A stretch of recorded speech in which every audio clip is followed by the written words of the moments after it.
आज राजद ने अपना घोषणा पत्र घोषित किया और आप सभी लोगों को मालूम है कि इंडी अलायंस के साथ राजद चुनाव लड़ रही है और उसने अकेले अपना घोषणा पत्र डिफाइन किया है, अपना घोषणा पत्र आज डिक्लेयर किया है। आप सभी लोगों को मालूम है कि उस घोषणा पत्र को देखकर हम एक लाइन में ये कह सकते हैं कि न कोई विजन न कोई रीजन, आउट ऑफ सीजन है यह राजद का अपरिपक्व घोषणा पत्र। 23 सीट पर जिनका उम्मीदवार है वह जारी कर रहे हैं 24 चुनाव का वादा और 23 सीट पर जो लड़ेंगे उसका 23वां सीट अभी तक क्लियर नहीं है। 22 सीट 543 लोकसभा में 22 सीट 4%, 4.2% होता है। माननीय तेजस्वी यादव शायद इस परसेंटेज को निकाल भी ना पाए कि 23 सीट 22 सीट 443 में कितना होता है। अब ताज्जुब है कि 543 सीट में 22 सीट 23 सीट लड़ने वाला व्यक्ति पूरे देश का घोषणा पत्र घोषित कर रहा है। जिनके पिताजी 15 साल, जिनकी माताजी 15 साल बिहार के अंदर जब शासन किए तो बिहार में 1 लाख नौकरी उपलब्ध नहीं हो पाई। मुझे ताज्जुब हो रहा है उनका घोषणा पत्र देखकर कि उन्होंने 1 करोड़ नौकरी का वादा किया है और अनर्गल प्रलाप पिछले कुछ दिनों से कर रहे हैं कि 17 महीने में हमने रोजगार दिया।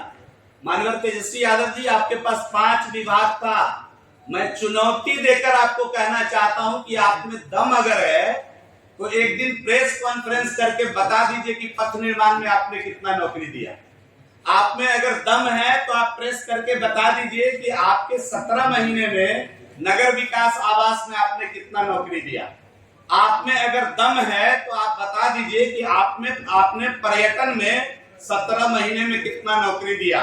आप में अगर दम है तो ग्रामीण कार्य में आपने कितना नौकरी दिया, ये बता दीजिए। 5-5 विभाग लेकर आप बिहार के अंदर 17 महीने सरकार चलाने का काम किया। आप बता दीजिए 17 महीने में आपके इन 5 विभागों में कितनी नौकरियां खड़ी की गई, ये आप एक दिन प्रेस करके लोगों को बताने का काम करिए। महोदय 1 करोड़ नौकरी देने का उन्होंने वादा किया है।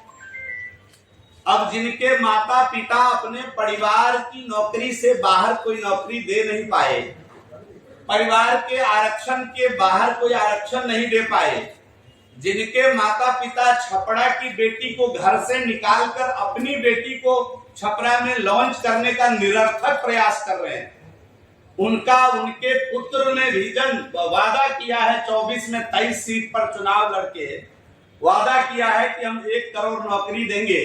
उनको शायद मालूम नहीं होगा कि 2004 से 14 तक उनके पिताजी केंद्र के यूपीए सरकार में किंग मेकर की भूमिका में थे और 4 से 14 तक कुल सरकारी नौकरी केंद्र के अंदर केवल 6 लाख आई और भारत की वर्तमान सरकार पिछले 8-9 वर्षों में 10 लाख से अधिक नौकरी, सरकारी नौकरी भारत के अंदर देने का काम किया। और आप सभी लोगों को मालूम होगा कि 10 लाख से अधिक सरकारी नौकरी इस समय भारत सरकार के पाइपलाइन में है। और तो और महोदय को जरा पढ़ना चाहिए, अध्ययन करना चाहिए। ईपीएफओ जो इंडेक्स है जिस पर पीएफ कटता है, आप सभी लोग इस बात को समझ रहे हैं कि जब नई नौकरियां मिलती है संगठित क्षेत्र के अंदर तो संगठित क्षेत्र के अंदर पीएफ ईएसआई काटने का प्रावधान है और जब पीएफ कटता है संगठित क्षेत्र के अंदर तो कोविड काल के बावजूद, नोट करिएगा हमारी इस बात को, कि कोविड काल के बावजूद दुनिया भर में भारत अव्वल रहा है कि 17 से लेकर 23 तक 5.28 करोड़ ईपीएफओ इंडेक्स पर पीएफ का रजिस्ट्रेशन हुआ है। मतलब स्पष्ट है तेजस्वी जी कि लगभग 5.25 करोड़ नए लोगों को रोजगार मिला है। और आपके जमाने में क्या होता था, एक जेब में रखने वाला मोबाइल भी बाहर से बनकर आता था। आज मोबाइल बनाने में भारत दुनिया का दूसरा सबसे बड़ा निर्यातक देश है। और हम यहाँ मेक इन इंडिया के तहत देश के अंदर रोजगार सृजन किए हैं। बड़े पैमाने पर मल्टीनेशनल कंपनी आज रोजगार क्रिएट कर रही है और संगठित क्षेत्र में, अगर संगठित क्षेत्र में 5.28 करोड़ रोजगार केवल 23 से लेके 17 से लेके 23 तक 6 वर्षों में भारत सरकार ने, मैंने इसलिए केवल इस पीरियड का डाटा आपको दिया कि ये कोविड काल भी था और इस पीरियड में भारत सरकार ने अगर 5.28 करोड़ नौकरी खड़ा करने का काम किया संगठित क्षेत्र के अंदर, तो असंगठित क्षेत्र में एक जनरल आंकड़ा है कि असंगठित क्षेत्र में संगठित क्षेत्र की तुलना में 3 गुना रोजगार खड़ा होता है और इतना बड़ा रोजगार सृजन का काम भारत की सरकार ने किया है। और सरकारी नौकरी से देश नहीं चल सकता है, केवल सरकारी नौकरी से देश नहीं चल सकता है। रोजगार सृजन से देश चलेगा, स्वरोजगार सृजन से देश चलेगा और भारत की मोदी सरकार स्वरोजगार सृजन और रोजगार सृजन में पूरे दुनिया में पिछले 10 वर्षों में अव्वल रही है, ये स्पष्ट है। मित्रों, मैं देख रहा था कि गरीब महिलाओं को 1 लाख रुपया देंगे ठगने का काम, अपने घर से बचेगा तब ना गरीब महिला को रुपया देंगे। गरीब आदमी का जमीन लिखवा करके नौकरी देना, जो बिलो पॉवर्टी लाइन है उसका छोटा सा जमीन लिखवा कर नौकरी देने वाले लोग गरीब महिला को 1 लाख रुपया देने का झांसा दिखा रहे हैं। देश के यशस्वी प्रधानमंत्री जी ने कहा है कि हम देश की दीदियों को मजबूत बनाएंगे, उनको ड्रोन तकनीक से लैस करेंगे, उनको आत्मनिर्भर बनाएंगे। महिलाएं, भारत की महिलाएं खराब पे जीने वाली महिला नहीं है, आत्मनिर्भर बनकर देश की अर्थव्यवस्था में शामिल होना चाहती है। और देश के यशस्वी प्रधानमंत्री जी ने स्पष्ट कहा है कि देश के दीदियों को लखपति दीदी बनाएंगे, करोड़ों दीदी को लखपति दीदी बनाएंगे और ड्रोन तकनीक से लैस कर उनको आत्मनिर्भर बनाएंगे। हमारा ये संकल्प है।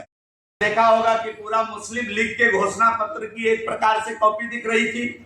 हम हाथ जोड़कर अनुरोध कर रहे हैं कि सब कुछ बोलिए, कम से कम देश की आर्मी पर कुछ मत बोलिए, उनको काम करने दीजिए। हम सोते हैं चैन से, वो जब बॉर्डर पर जगते हैं तो हम सोते हैं चैन से। वो -40 डिग्री में बंदूकें लेकर के बॉर्डर पर खड़े होते हैं, तब तेजस्वी यादव जी आप आराम से सोते हैं। बिहार के अंदर देश सोता है, चैन की नींद सोता है। कम से कम आर्मी पर कुछ मत बोलिए। मैं हाथ जोड़ करके ये आपसे आग्रह करना चाहता हूं। मित्रों, विशेष राज्य का दर्जा उन्होंने कायम देंगे। जरा अपने बाबूजी से पूछ लेना चाहिए कि केंद्र सरकार में 10 साल थे, किंग मेकर थे, चाबी लेकर घूम रहे थे केंद्र सरकार की। और सुनने में आता है कि सोनिया मैडम जब तक दिन में एक बार उनसे बात नहीं करते थे, यूपीए की बात आगे नहीं बढ़ती थी। अब तो कांग्रेस पार्टी का भी बिहार में टिकट लालू जी दिला रहे हैं। तो मान्यवर महोदय, 10 वर्षों में सोनिया मैडम के पीठ पर खड़ा होकर यूपीए की सरकार आपने चलाई। आपने क्या बिहार को विशेष राज्य देने का जिक्र किया क्या सदन में? कोई बयान है क्या? आपने कभी प्रेस करके मांग किया क्या? आपने कभी लिख करके मांग किया क्या सोनिया मैडम से कि बिहार को विशेष राज्य का दर्जा दीजिए?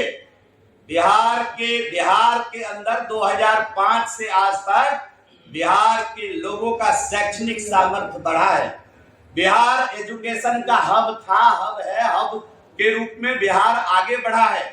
और बिहार के लोग अब अच्छे से समझ रहे हैं कि आप केवल वादों का पुलिंदा लाना जानते हैं, काम करने के वक्त आप भाग जाते हैं। ये बिहार के लोगों में स्पष्ट है। मित्रों, आपको मालूम है कि 5 नया एयरपोर्ट बनाएंगे। 15 साल में पटना का एयरपोर्ट का जीर्णोद्धार नहीं कर पाए उनके पिताजी और माताजी मिलकर। उदाहरण स्पष्ट है, ये हम कर रहे हैं, ये मोदी सरकार कर रही है। पटना के एयरपोर्ट पर जाकर देखिए, जीर्णोद्धार हो रहा है पटना के एयरपोर्ट का। आज दरभंगा से हवाई जहाज उड़ रहे हैं देश के सभी क्षेत्रों में। मैं दरभंगा से आता हूं मान्यवर, आप जाकर के देखिए कि बिहार का अग्रगण्य एयरपोर्ट दरभंगा बना है। इसको किसने किया है? मोदी सरकार ने किया है, तेजस्वी यादव जी। और आप जो झूठ का पुलिंदा बांध रहे हैं, आपके माता पिता से पटना एयरपोर्ट का जीर्णोद्धार 15 वर्षों में नहीं हो पाया, और आप सब जब आग दिखाने निकले हैं कि हम 5 एयरपोर्ट बिहार में बनाएंगे, ये 5 एयरपोर्ट भी बनाने की बात आएगी तो मैं जिम्मेदारी के साथ कहता हूं, लिखकर रख लीजिए, आने वाली तीसरी पारी की मोदी सरकार जरूर बिहार के अंदर एयरपोर्ट की संख्या बढ़ाएगी। ये बात लिखकर रख लेना चाहिए। और राजद के घोषणा पत्र में एक बात आई,